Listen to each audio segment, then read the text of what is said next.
the Harris Football Podcast with your host, Christopher Harris.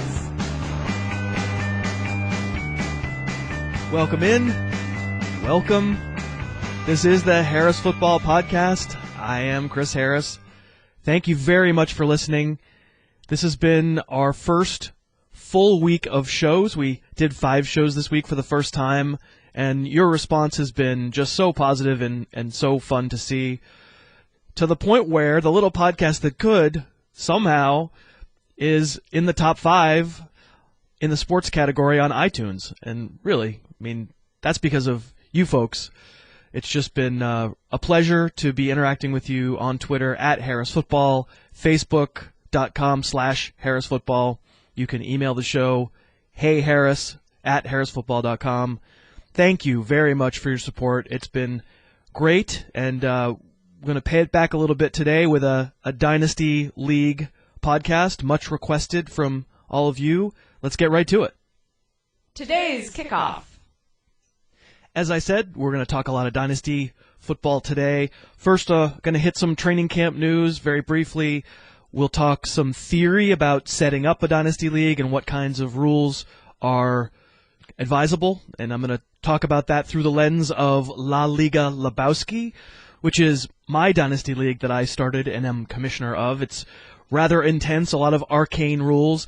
Maybe you don't necessarily need to adopt all of the rules, but maybe we can learn a few lessons that'll help you start up your league or modify your existing Dynasty League. And then we're going to have another piece of a song that I think you will like, hopefully, and I like a lot. And then we'll have Cousin Josh on, and we'll talk about Lebowski and what we like about it. And then we'll get to some players, because many of you asked us to also discuss specific players and their potential prospects for Dynasty Leagues. Injury news. I spent the beginning of yesterday's show saying how the injuries hadn't quite gotten to the point where I was going to lower a whole bunch of guys in my ranks.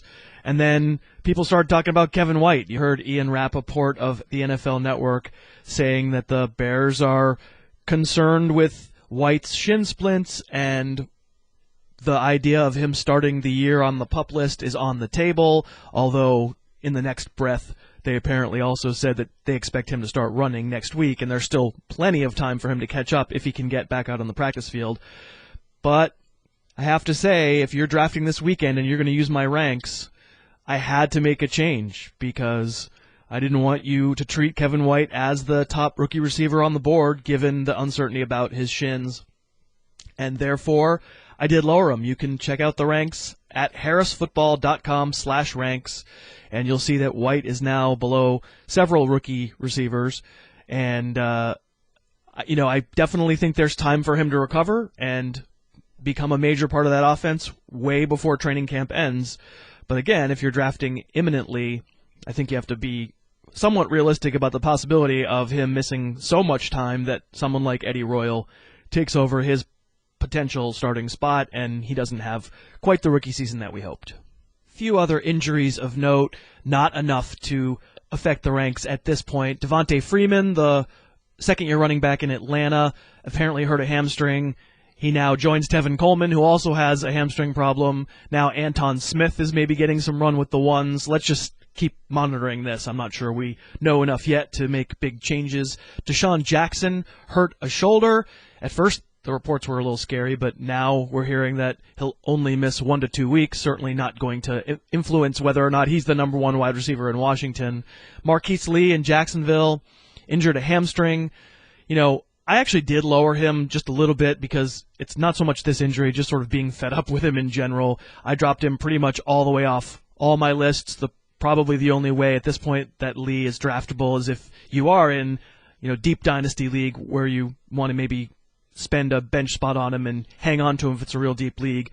I'm willing to say he's talented and maybe he'll go up the list if he gets healthy, but I have to see a lot more from him.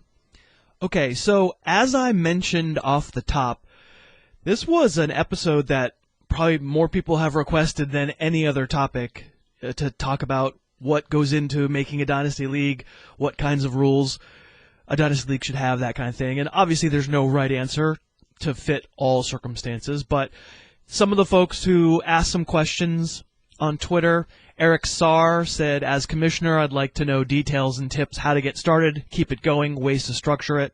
Christian Adams said, how to start a Dynasty League, first draft setup.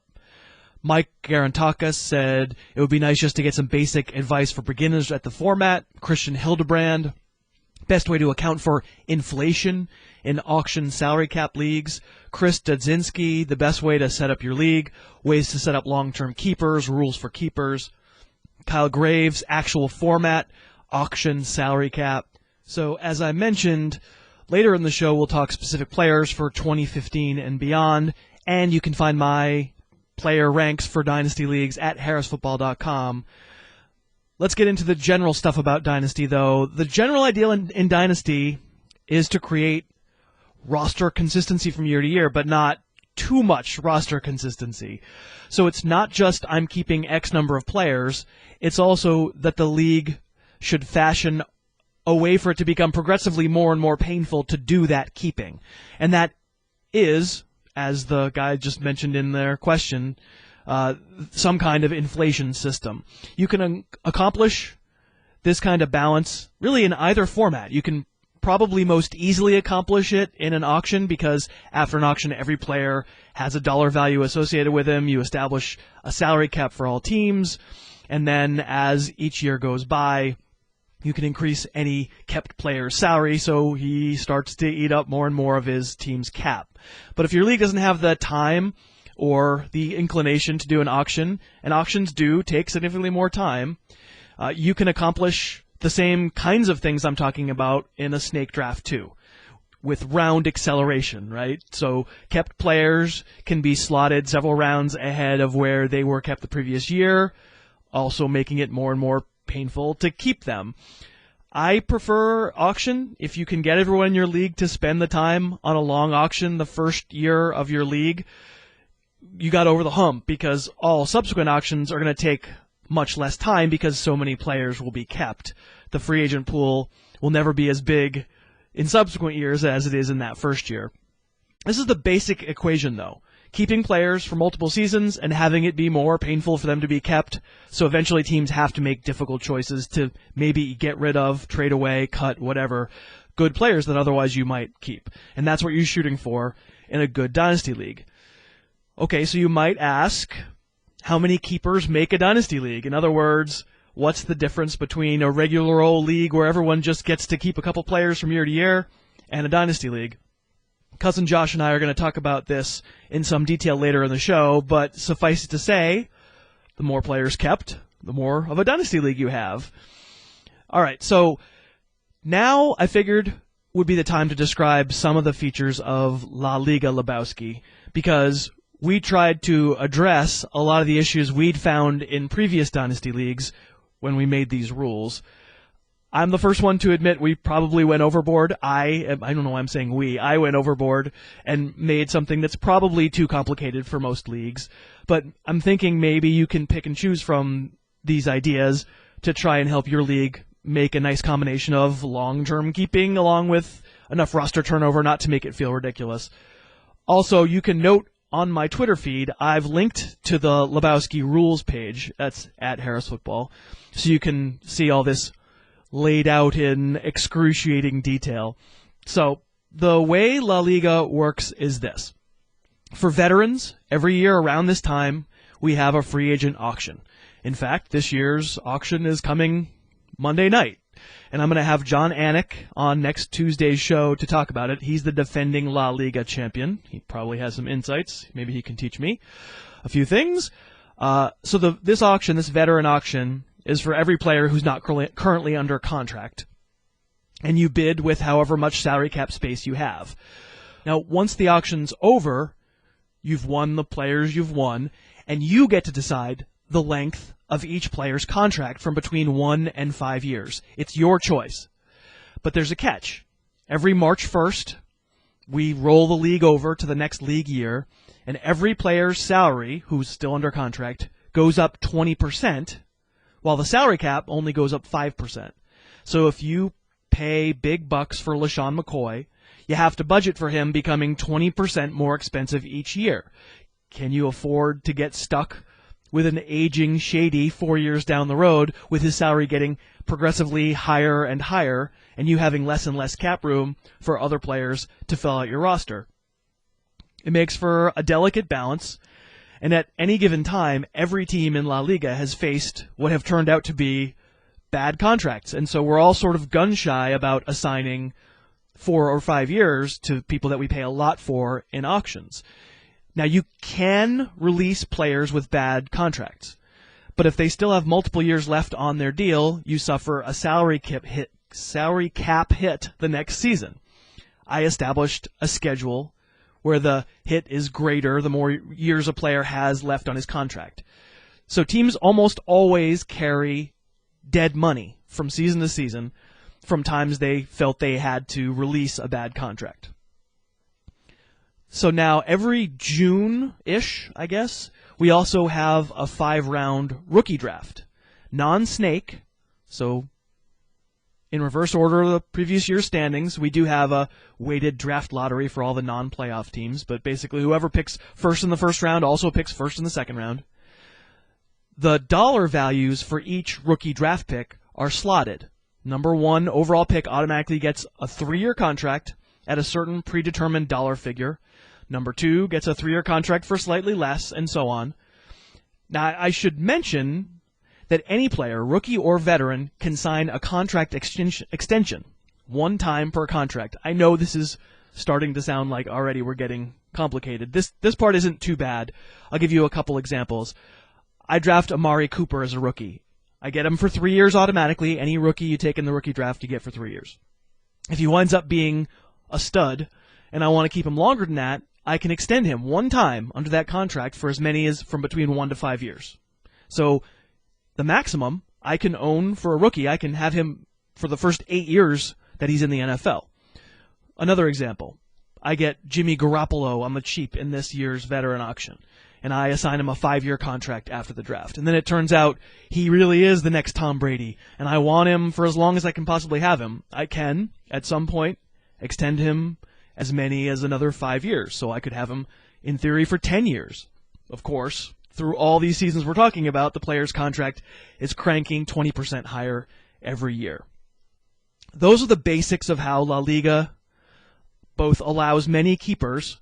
We actually have 26-man rosters, and theoretically, if everyone stays under contract from year to year, you could literally keep all 26, though practically speaking that never happens. So it allows many keepers, and it makes those keepers progressively more painful. We've devised a lot of other idiosyncrasies for the league, the details of which are too much for a podcast.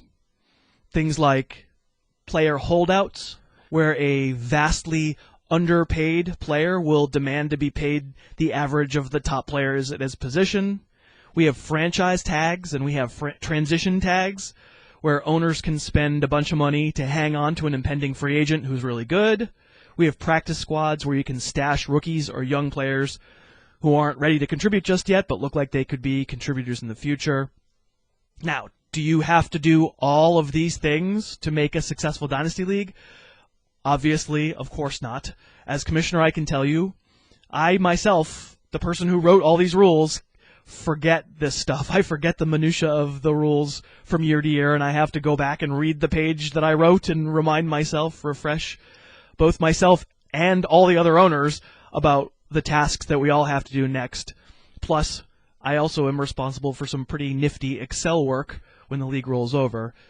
But I hope this explanation at least gives you, think of it as a buffet, right? You can pick and choose from these ideas, modify them yourself, and be on your way to a fun Dynasty League.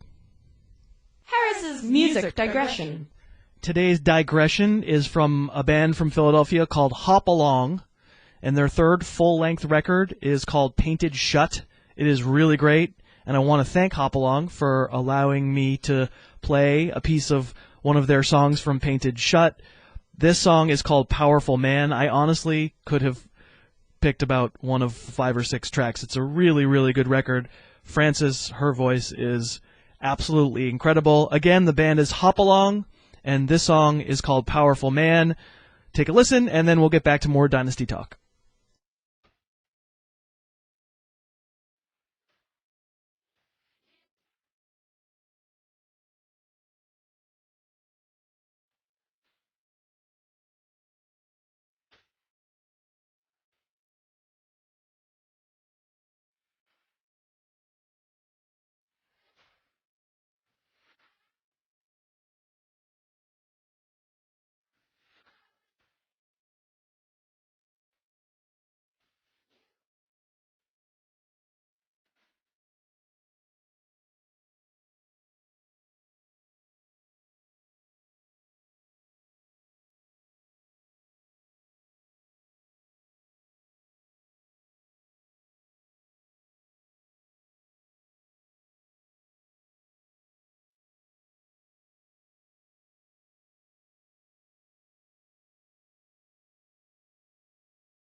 Today's guest.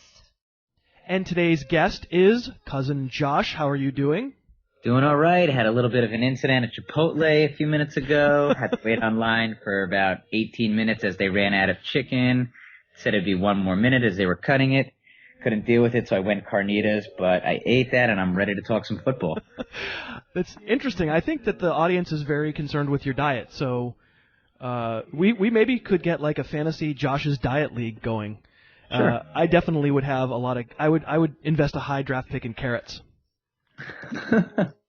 All right, so now that Chipotle is never going to be a sponsor, let's start with a discussion. I've spent the first half of this podcast talking about La Liga Lebowski, which you are a proud member of, which is, I think, what we're holding up as the paragon of Dynasty madness. There's quite an arcane rule book that I have devised. What's your experience been being a charter member of La Liga? What do you think? What do you think works well in that league? So I think it's probably the best way. If you are a huge football fan, this is probably the best thing you can do in terms of salary. There's a cap. It pretty much mirrors NFL rules. So it puts you in positions, and this sounds kind of weird to say that you don't really want to be in, where you sign guys, they deteriorate, they might have a year left, and you have to cut certain players who might still be great, but because of cap issues, you have to get rid of them. So it really makes you continue to look at it through the off season, which is probably the best part about it. From my perspective, is that it's, May, June, you go in, you want to see if you can get some deals done, see if you can cut cap because you have the rookie drafts coming up. So it's pretty great. I love it. It's probably my favorite league I'm doing right now, and I'm in 4 different leagues. It just keeps you on your toes all the time. The one thing I would wish we had a little bit more of is trading. But I will say the one great thing about the trading in this league is that you'll see some stuff sometimes, which is you can recognize is already done for cap reasons. Right. We'll trade Calvin Johnson for maybe like a first-round pick and a throw-in, and you realize it's just a cup of cap. Right. It's good. Yeah. Well, thank you. I believe Andy Behrens may have said on this very show that I am the greatest commissioner ever. Did he say greatest commissioner ever? You listened to that show. I'm not sure he said ever, but pretty great, right? I think he said great commissioner. I don't think ever was ever put in there. Oh, all right. Well, I think we should tweet at Andy Behrens and get him to clarify, because I think I could probably get that. I think Vince McMahon would probably hold the title of greatest commissioner. What lessons do you think a new Dynasty League might take from Lebowski, even if they don't want to quite be so complicated? Like, what are some must-haves for you? Well, what I can tell you must-haves is, I was in a Dynasty League. What I don't want to do is where you keep just 2 guys. That right off is gone. Right. I don't like the keep 2 players, keep 3 players thing. So I think if you're doing Dynasty, you have to do some sort of salary, whether it's a simple point system that increases. If you want to go what we do, where you mirror an NFL cap, which the cap increases at the end of every year. If you cut people, you basically take penalties. Yeah, so that does bring up the question that I mentioned earlier in the show, sort of the difference between what a keeper league is and a dynasty league is. How many players would you say means you've sort of crossed over from being a keeper league to being a dynasty league? I think a full lineup is pretty much what you're looking at. I mean, I think you have to have at least a quarterback, 2 running backs, 3 receivers, tight end, and a defense. So I think minimum you want to have whatever that adds up to. I'm not cool. 7, 8, 9, 10, something like that. Yeah, and we have conceivably in Lebowski a lot more than that. Just depending on your year, depending on your cap situation, it's a little more complicated. But I think I agree with you that probably the most important thing if you're going to shoot for dynasty is you got to be prepared to have some mechanism of acceleration, right? Of making it progressively more painful to hang on to a player, and then also have it be, maybe there's not a minimum number of keepers, but you're allowed to keep essentially a lot of players. That combination, that balance of a lot of people kept and progressive pain, however that form that takes, that seems to be maybe the most basic equation for what makes a good keeper league. Yeah, you want to have some guys on that squad who might not be anything right now, but kind of 2-3 years down the road is a player maybe you've seen in college that you like and you think it might take him 2 to 3 years to develop. So that might be a player you want to hold on to, and you don't want to be forced to have drafted him and release him because you're only keeping 4 or 5 guys. And you have to keep your stars. Yeah, that's a great point. Yeah, if you have to keep your stars, you're not going to be able to take the shot on keeping Latavius Murray, who didn't play at all as a rookie, but you have hopes for. Yeah. Let's address some of the requests that I got from our Twitter following, and start talking sort of individual strategies and then individual players. So Paul Basham asked us, is there a specific position for rookies that you tend to value higher in Dynasty, or is it all just a case-by-case basis? And to go along with that, Brandon Knight asked us if the shorter average careers of running backs hikes the value of wide receivers above running backs. Yeah, I think it's a no-brainer for me, and I always value receivers more for exactly what Brandon said. And I'll give you a couple of names, and this is exactly why. So you look at maybe a year or within the last 2 years, guys like Giovanni Bernard, Monte Ball, Trent Richardson. I mean, those were guys who, after their first year... Doug Martin, yeah. Not that Giovanni Bernard isn't still useful, but Trent Richardson, take a look at that. That guy was probably the number 1 pick in every Dynasty league. He came out and had a pretty good rookie season. Yeah. Piled, 1,300 yards, caught around 50 balls, 10 TDs, and look at that now. Monte Ball is another type of guy. Last year, he was being drafted kind of on that turn in the first round in all leagues. And now is that a type of player you'd want? Whereas if you look at the turnover at receiver, you're consistently seeing every year the same big names at top. So if you think you can get one of those guys and you kind of see whether it's his first year, you're doing a brand new year and he's a rookie, and you kind of see that he's having a great first year, that's the type of player I want to invest in because wide receivers who are superstars seem to have that 7 or 8 year career. That's it. That's the point. I mean, I have 6 guys in my, so I've said earlier in the show, I mean, you can find my Dynasty ranks on harrisfootball.com if you're doing a brand new Dynasty draft, not with just rookies, but also veterans. And I have 6 receivers before I ever touch any other position. Yeah. And I think that's kind of the way I approached Lebowski early on, which I drafted Julio Jones in that first year. Midway through, I kind of realized that this was the trend, and I had done a deal to pick up A.J. Green too. So in that league, if you look at my receivers, I have A.J. Green, Julio Jones, DeAndre Hopkins, and Calvin Johnson, which I acquired in a trade. But I just don't want to be the person who takes Trent Richardson and gets M. Night Shyamalan. Yeah. You're just like, oh, everything looks fantastic on the surface, and then all of a sudden it kind of all turns to crap, and you're with nothing. Yeah. What do you call him? Trash bag, I believe we would call Trent Richardson. Yeah, the T-Rich balloon.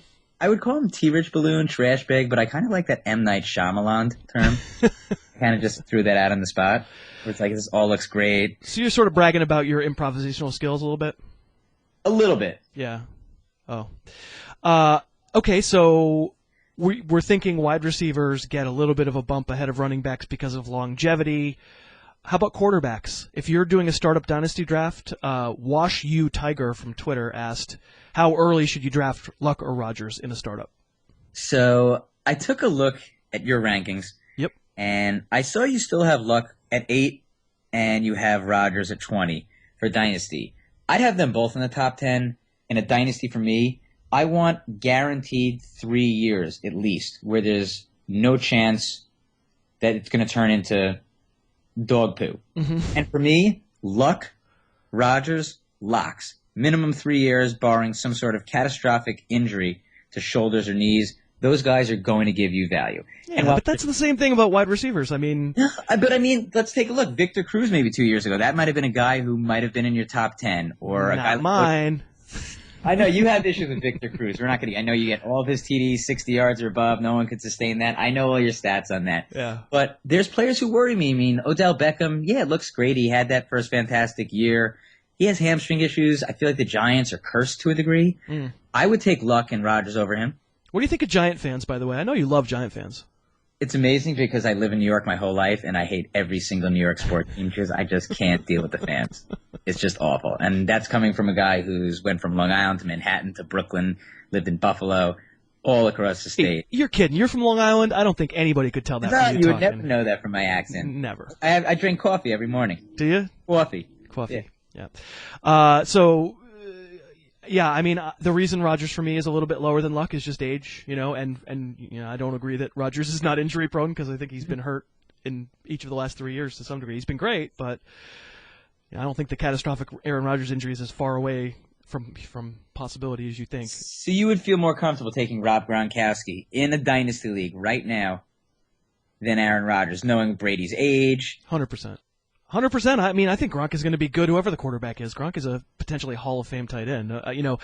We did a tight end show on Thursday in which I said, absolutely in no way, shape, or form do you take a tight end in the first round.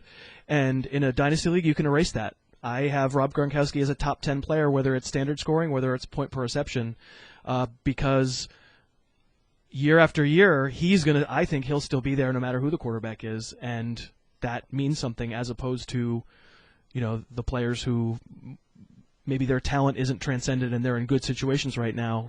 He is a truly transcendent talent. Well, let me ask you another player a little bit along the same lines, which is Calvin Johnson. Mm-hmm.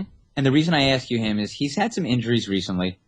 Obviously on the field, pretty much second to none. You're getting touchdowns. Again, it's a situation where it doesn't make a difference if Stafford is there or not. Is that the type of guy you would draft? I see you have him 10. You feel comfortable using a top 10 pick on Calvin Johnson? You feel that he'll still be at that elite level for the next 3 years?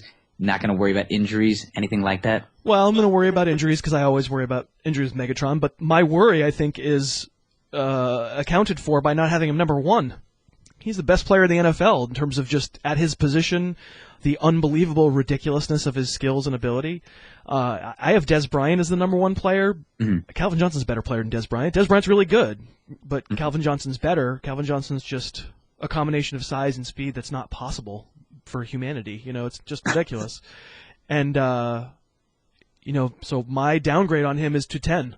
That's where I shoved him down because of the worries. I absolutely think that in 3 years, of course, injury is possible and probably maybe a little more possible with him than other players given what we've seen, but no hesitation at all. If I'm at the end of the first round in a dynasty draft, I'll rub my hands together and take Calvin Johnson.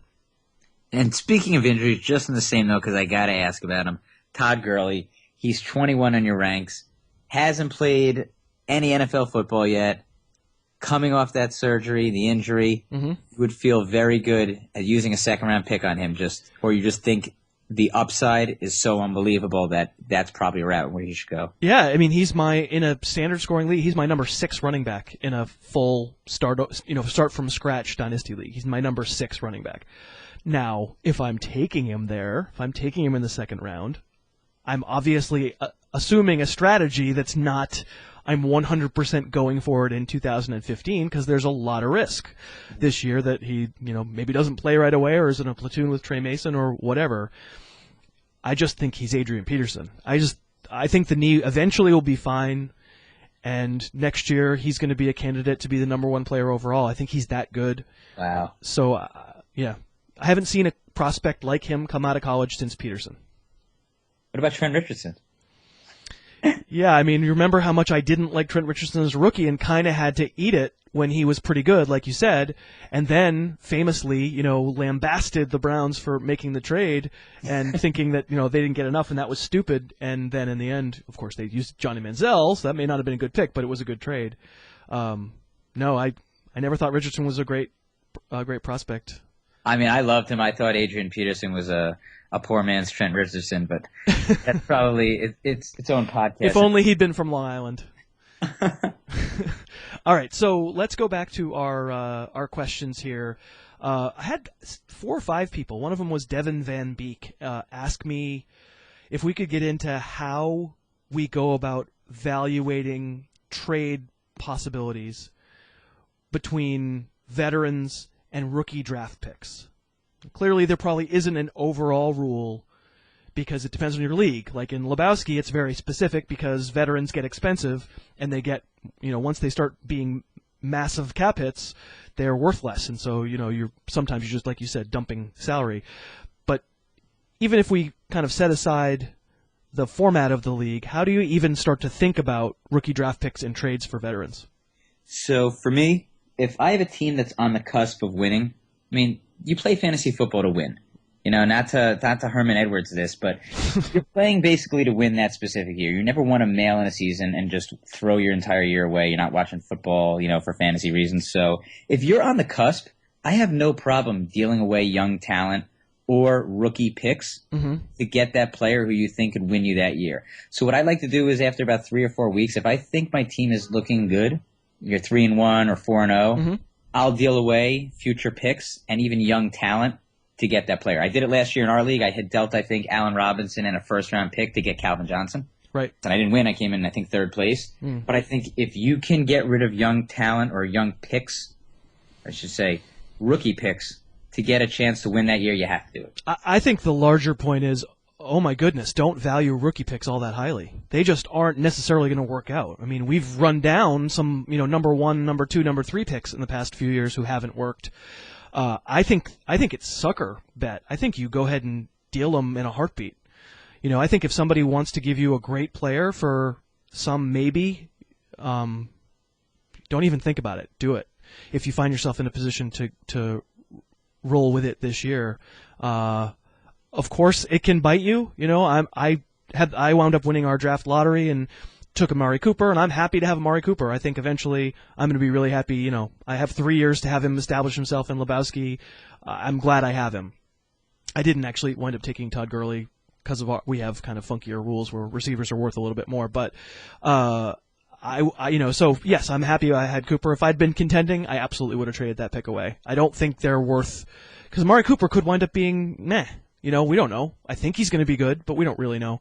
I'm with you. I think you let someone else overvalue rookie draft picks and be willing to trade them.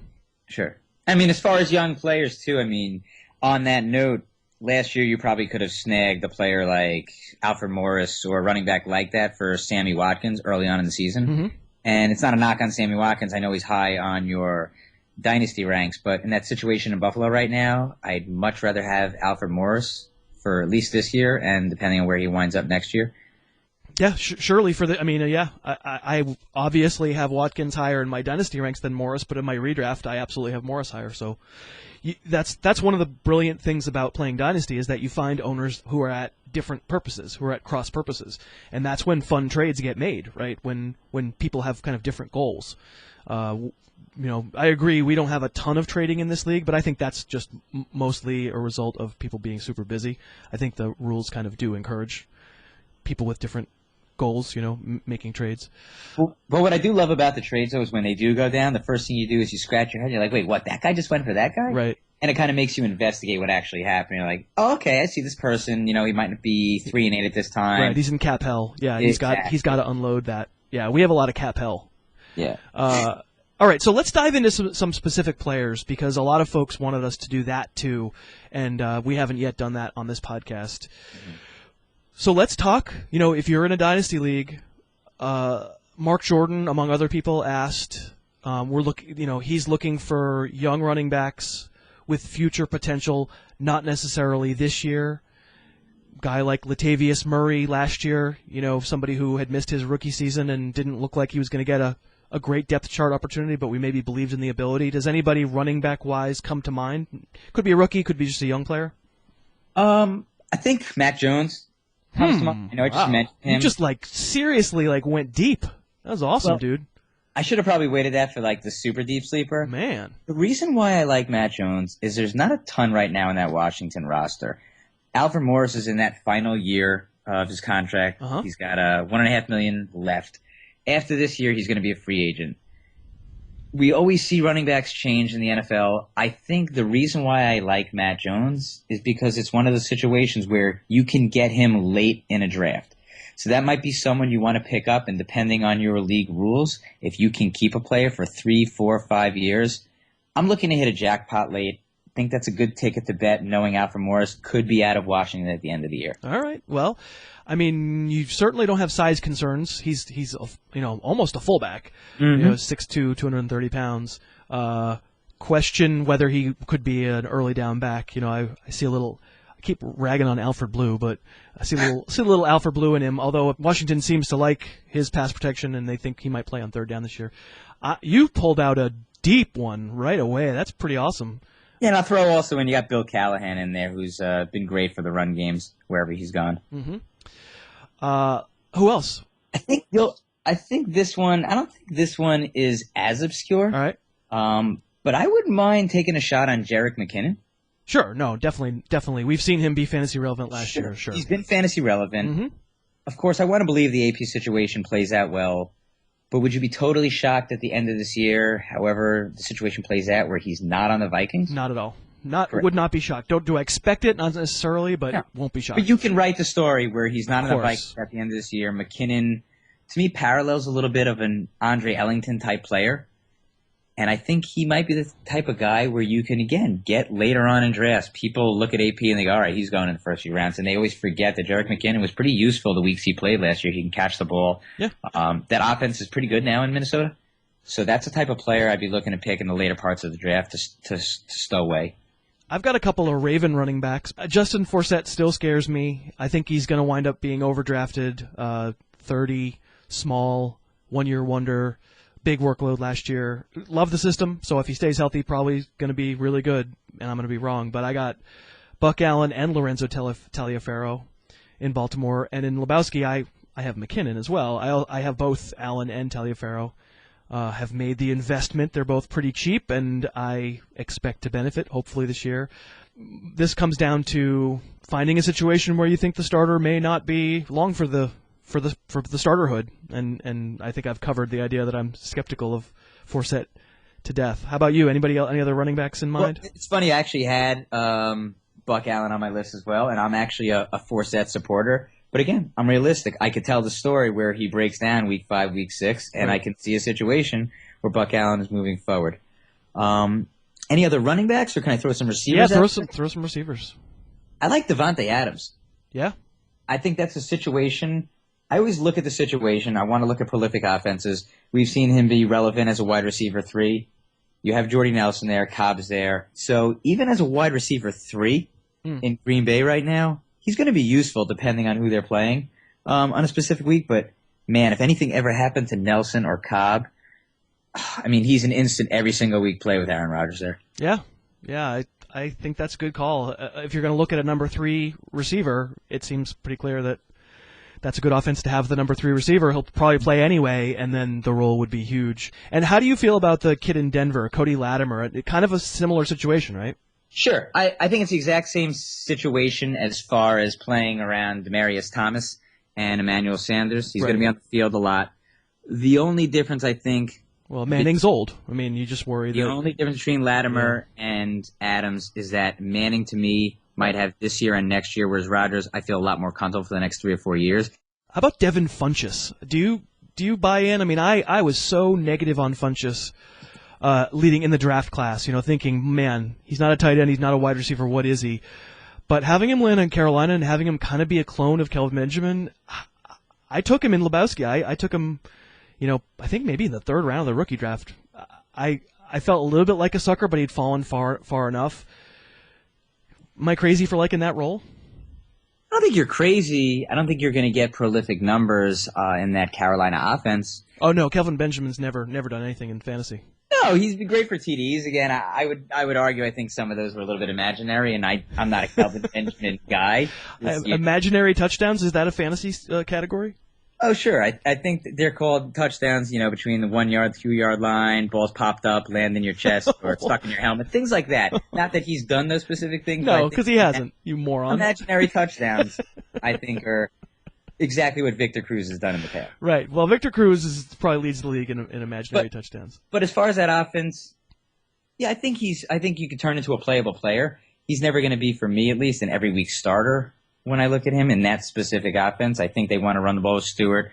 I think they want to get near the goal line. Cam Newton's going to get his near the goal line, and Stewart won't be there. And by the time Devin Funchess needs he'll to be there. Nah, Stewart won't be there. Stewart will be on a gurney somewhere.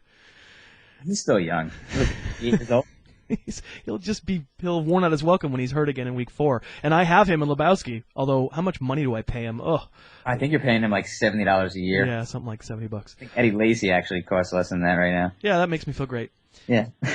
So if you had the number 1 pick in the rookie draft this year for a Dynasty League, I took Amari Cooper, maybe because Lebowski's a little wide receiver heavier, right? And so I really sort of tortured myself between Cooper and Gurley. I wound up with Cooper and, may wind up looking back and not liking it very much. But let's say it's not Lebowski, let's just say it's kind of some standard Dynasty League where, positions are valued like we are used to them being valued.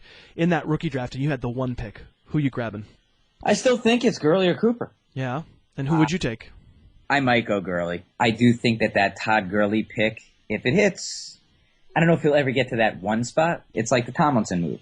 If you'd have picked LaDainian Tomlinson that first or second year and had him for 5 years. And the Larry Johnson move, the Sean Alexander move, there was a generation there. I mean, I think the world of the player, and it hurt to pass on him in Lebowski. I think it was the right move for Lebowski. Yes. We have half-point PPR. It's a little more weighted towards receivers. Plus, we have multiple flexes. We have 3 receivers starting anyway. You can usually, it makes a lot of sense to start 5 receivers. It's just a different sort of format. But I think I'm with you. I think outside of Lebowski, I think I probably would have taken Gurley too. My prediction for Gurley, my bold prediction here is I think he winds up the number 1 player in fantasy at some point in his career. Wow. I mean, I'm not against it. I mean, he was unbelievable in college.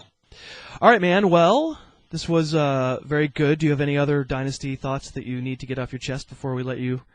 No. All right, man. Well, I'm going to let you get off the line and begin your one-man petition against Chipotle. It's 9:15 p.m. They should have chicken ready. There shouldn't be a gigantic line out the door at 9:15 p.m. All right, Chipotle. You're on notice. It's going to be like Arby's for Jon Stewart. It's going to be our bête noire. All right, buddy. Well, thanks very much for doing this. All right, man. Thanks for having me. Okay, that's our show. Did I actually just use the phrase bête noire? Eye roll. Yes, I will acknowledge both to Amber and to Biz Macri that did deserve an eye roll. Hey, you can follow Cousin Josh. He's at Detective Fish. It's at Detective FISCH. I certainly would encourage you to tweet to him about his obsessive need to inform us of his diet on every show. You can also follow La Liga Lebowski. It's at La Liga Lebowski. I am not the person who maintains that particular account. That is one Colin Haygood, who does a great job. You can ask Dynasty questions there, follow along with Monday night's auction. Lots of fun Dynasty talk. This was our first full week of shows. It was awesome. Your support has been incredible. I am really in your debt, and I just look forward to a terrific season of doing this. It's just been an absolute pleasure to hear from all of you. Thank you again very, very much. I hope you have a great weekend, and talk to you next week. The Harris Football Podcast's opening theme is Under the Gun by Apex Manor. The end theme is Tooth and Claw by OU Villain. Subscribe to the Harris Football Podcast on iTunes and never miss an episode.